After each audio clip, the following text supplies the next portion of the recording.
Hi, I'm Joe from RDI here with another tips and tricks. Today we're going to talk about one of our cool tools. This is our Metalworks Excalibur cutting jig, and it makes it easier to cut our steel panels with a jigsaw. We're going to show you how to set it up and use it now. Here we have our jigsaw, our Excalibur jig, and safety first. We're going to wear our safety glasses and make sure our libation is at a safe distance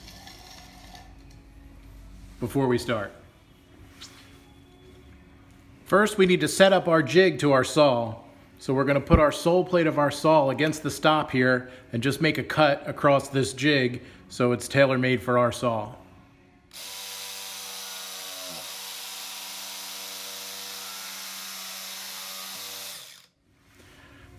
Now that we've got our jig cut to match our saw, we can place it on our top rail.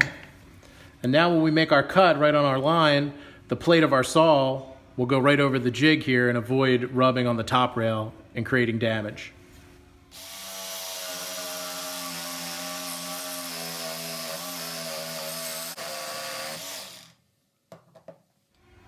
Protecting the rail is something that's sometimes overlooked when doing an installation. This tool makes it a little bit easier.